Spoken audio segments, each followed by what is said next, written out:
Selamat siang anak-anak. Siang, Pak.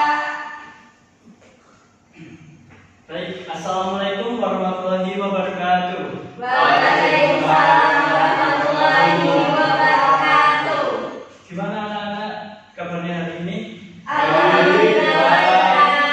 Baik. Tadi kita sudah menjalankan satu aktivitas yang sering dilakukan setiap hari Senin. Apa itu? Upacara. Jadi tadi gimana kesan upacaranya? Apakah ada yang lelah atau Capek, Pak. Panas, Pak. Panas, haus. Langsung takut Pak, saya Pak. Ya udah, gak apa-apa, itu adalah salah satu ciri bahwa kita itu cinta tanah air. Karena para pahlawan dulu juga rela berjuang demi kemerdekaan kita. Ya. Gitu. Bapak presensi terlebih dahulu ya. Yang pertama dari nomor absen pertama Fatimah Nurhaliza. Hadir. Kedua Yasmin Fatimah Gali. Jujur Pak. Baik. Kemudian yang ketiga ada Restu Ali. Hadir, Pak. Yang keempat Nur Mustafidah. Hadir, Pak. Yang kelima Ade Yusuf. Jujur Pak. Yang keenam Alia. Ya, hadir, Pak. Baik, terima kasih.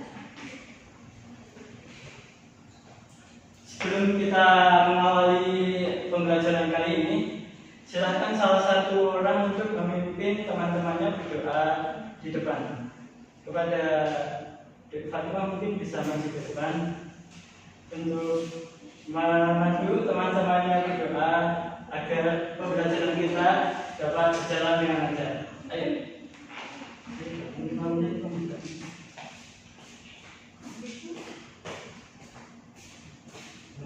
Berdoa mulai.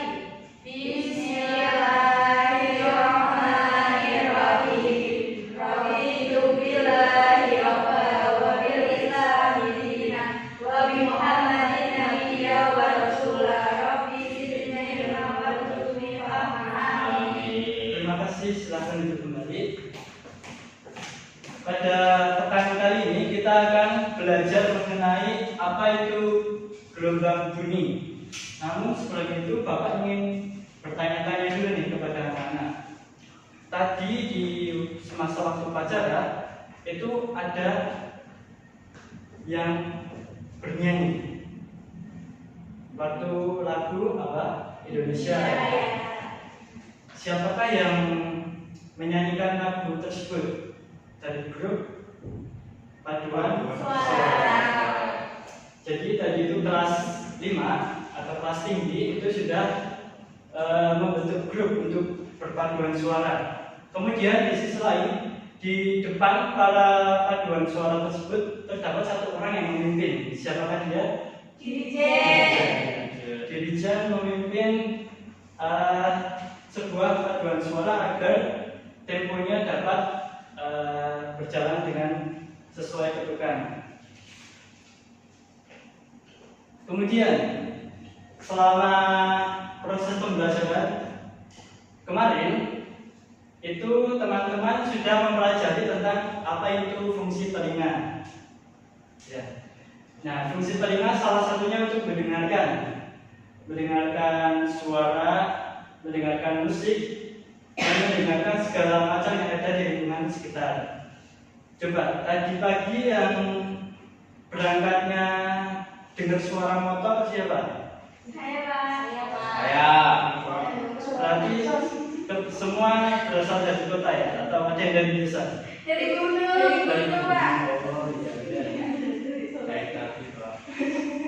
Baik, kita langsung masuk ke gelombang bunyi ya.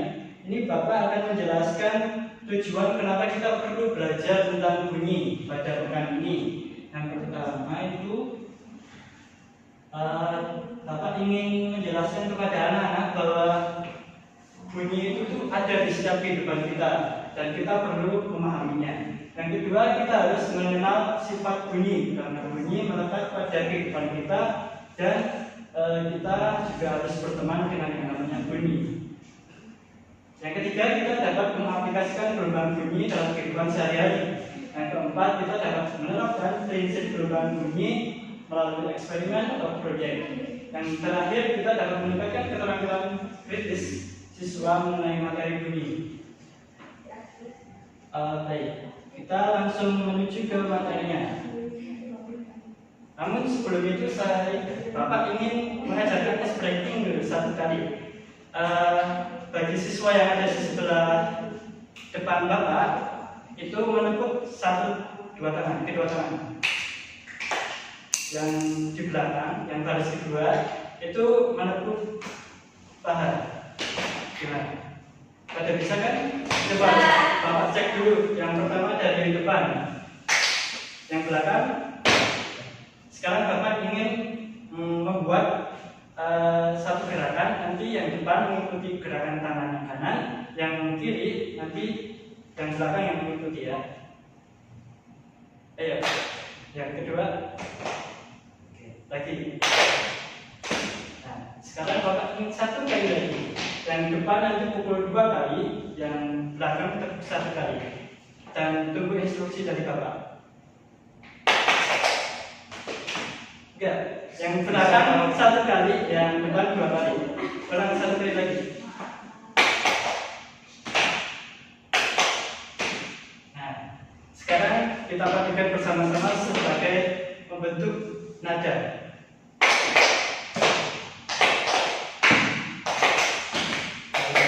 Oke, terima kasih semuanya.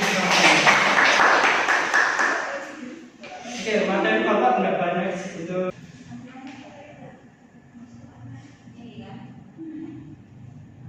Baik, Bapak lanjutkan ya. Untuk yang pertama itu ada video interaktif, di mana ini kita akan mendapatkan sebuah tayangan seperti ini. Dan juga ada satu speaker. Di sini kita akan mengetahui tentang bagaimana gelombang bunyi itu merambat ya.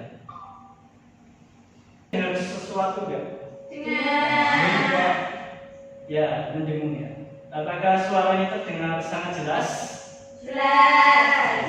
Bagaimana jika Bapak ubah menjadi seperti ini?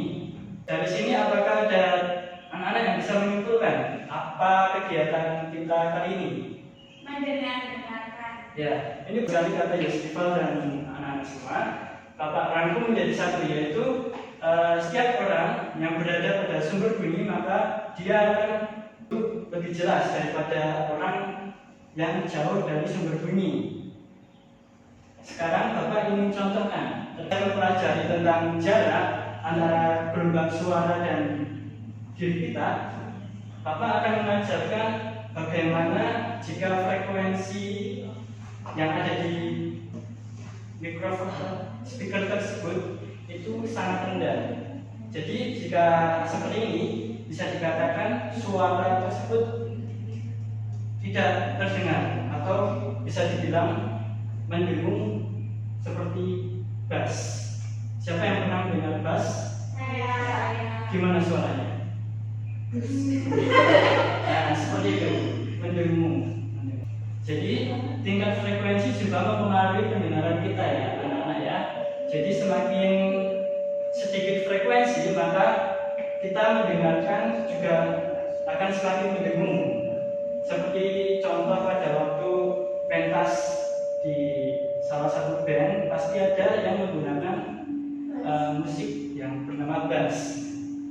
Tapi bagaimana jika kita menaikkan frekuensi? Nah, akan nampak seperti suara ambulan bisa, apalagi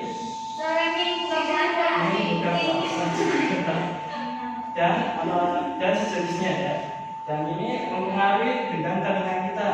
Nah, ini bisa membahayakan telinga kita teman-teman. Kalau kita mendengarkan bunyi dengan frekuensi tinggi dengan jarak yang sangat dekat, itu akan merusak yang namanya ya gendang telinga. Nah, ini berbahaya. Apakah sampai sini ada pertanyaan? Tidak. Tidak.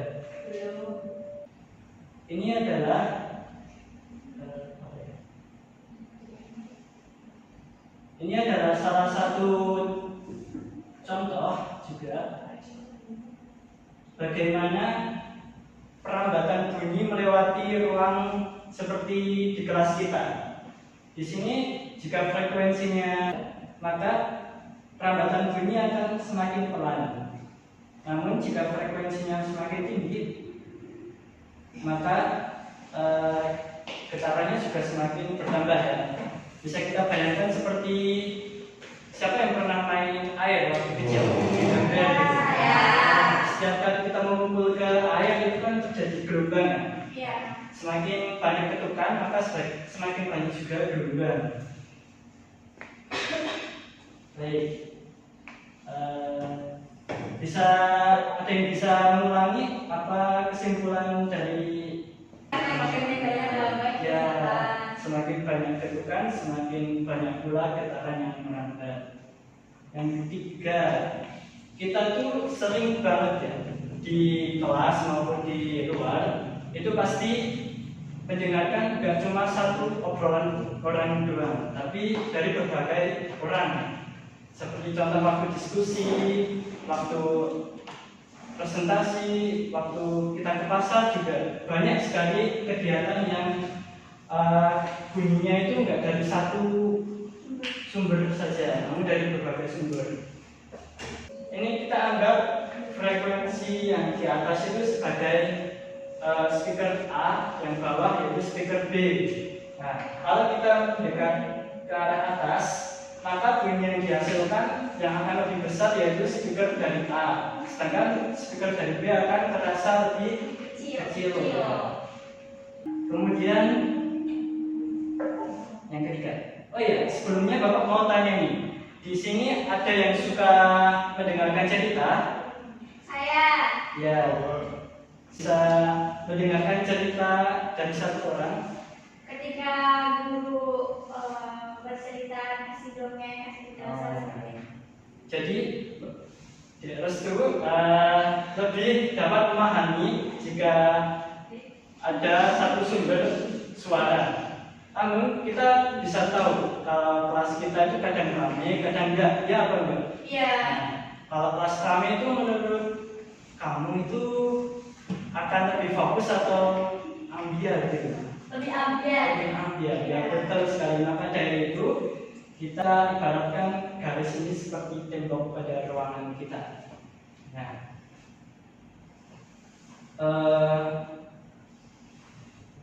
yang dipantulkan itu akan lebih besar, apalagi ketika ruangan sedang sepi dan senyap seperti ini. Kemudian bunyi yang akan dihasilkan pun akan lebih besar karena kita dapat pertama pantulan dari awal dari sumber bunyi tersebut. Yang kedua, kita dapat pantulan dari tembok tersebut. Jadi akan terasa sangat keras dan itu juga sangat akan mengganggu kesehatan telinga kita. Ini adalah bagaimana gelombang bunyi itu merambat melalui suatu ruangan yang memiliki kelembapan udara tertentu. Contoh seperti ini. Ini adalah ruangan dengan kelembapan udara yang rendah. Contohnya seperti di gini. Bapak ingin tanya, suara orang dari pegunungan sama orang yang dari pantai itu kebanyakan suaranya tinggi dari orang-orang pegunungan atau pantai? Pantai. Pantai. Kenapa? Ya. Suara ombak, sehingga seseorang atau orang itu harus bersuara lebih keras. Betul sekali yang dikatakan D.S. Rival, di mana kalau kita berada di sekitar pantai, maka kita akan terasa suara kita itu kecil daripada yang biasanya, karena di sana udaranya terdapat banyak sekali ya, dari sumber pantai, kemudian angin, dan juga sinar matahari. Itu juga mempengaruhi sekali. Sedangkan untuk yang di pegunungan, orang di sana itu memiliki suara yang ya biasa, gitu kan? Jadi terkesan lebih besar suara orang pantai daripada suara orang di pegunungan, karena itu dipengaruhi oleh tingkat kelembapan juga, kelembapan udara. Contoh kalau kita waktu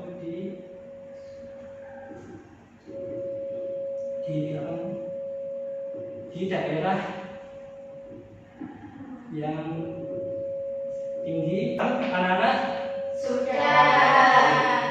untuk selanjutnya Bapak ingin memberikan apa kecil kepada kalian untuk segera dikerjakan karena waktu waktunya tinggal bentar lagi akan istirahat.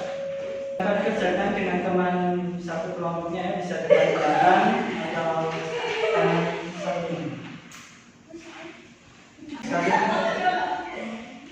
Kerjakan sesuai dengan pemahaman kalian sendiri, karena nanti kita akan koreksi sama-sama selama kurang lebih 5 menit, habis itu kita tutup.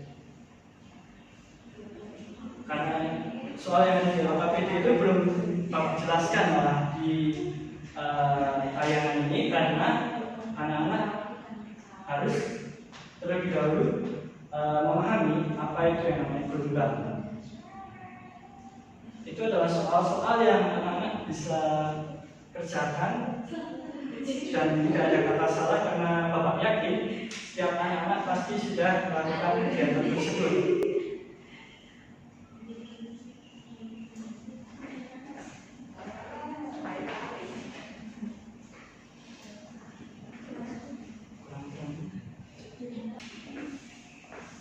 Dari kelompoknya Mas Yosifal dapat itu kegiatan gimana tuh? Di sebuah Air terjun gitu. Berarti nanti Mas Yosifal akan menjelaskan kepada teman-teman. Restu ini dapat apa ya? Kegiatan apa? Dari kaleng. Oh, dari kaleng yang ada talinya ya? Iya. Nah, ya. Jadi itu tuh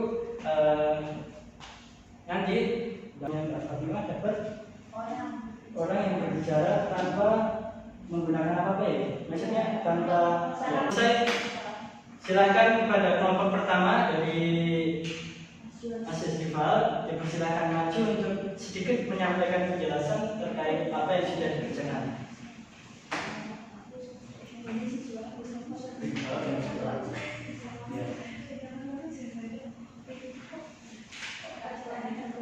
Baik, assalamualaikum warahmatullahi wabarakatuh.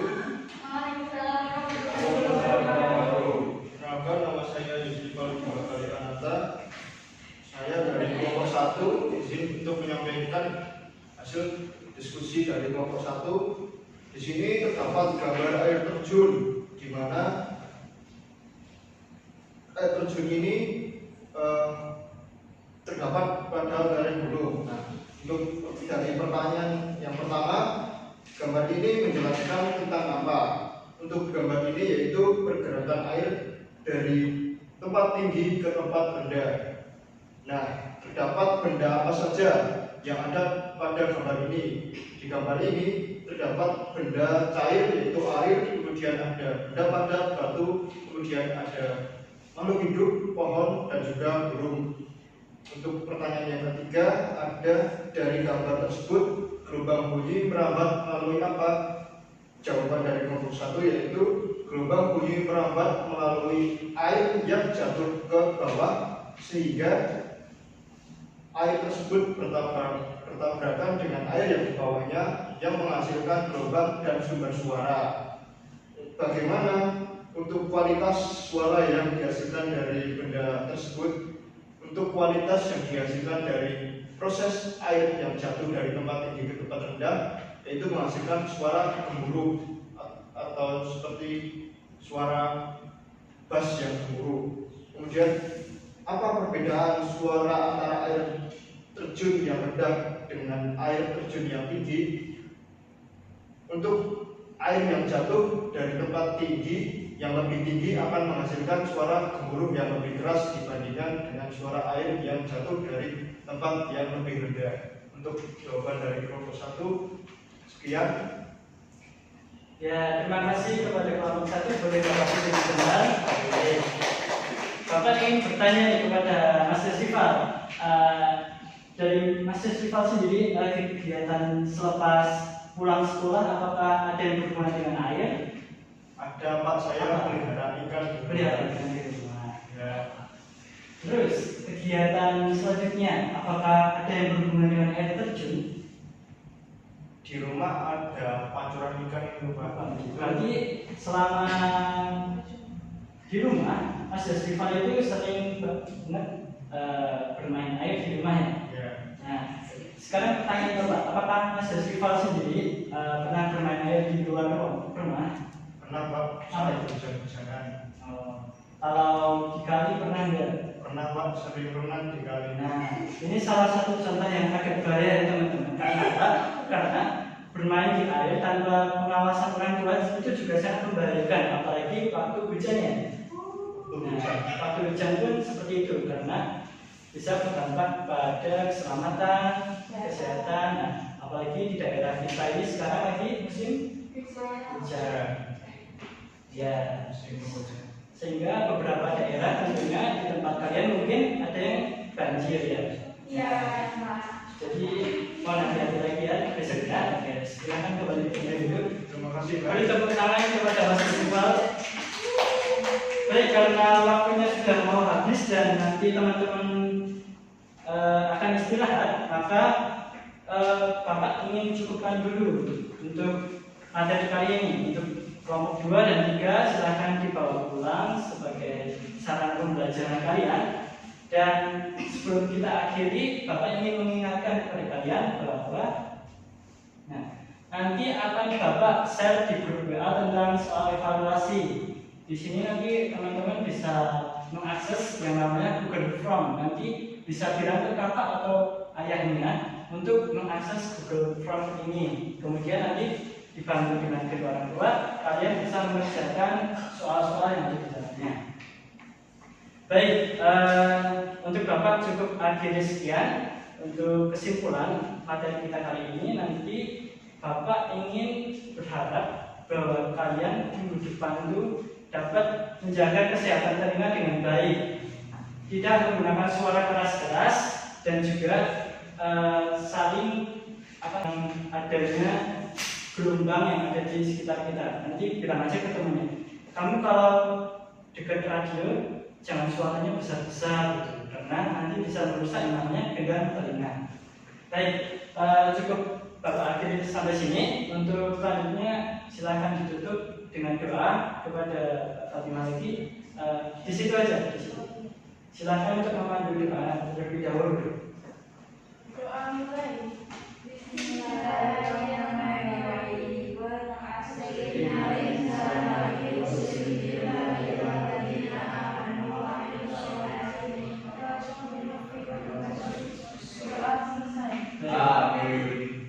Jangan lupa jaga kesehatan selalu, karena musim yang sering hujan ini Bapak sering sekali mengingatkan bahwa jangan sampai kalian terhanyut ataupun juga bermain-main tanpa pengetahuan orang tua. Jadi walaupun hujan boleh ya bermain, cuma yang penting ada izin dari orang tua juga. Baik, Terima kasih Bapak. Baiklah, Bapak cukupkan akhiri sampai sini. Wassalamualaikum warahmatullahi wabarakatuh. Bapak.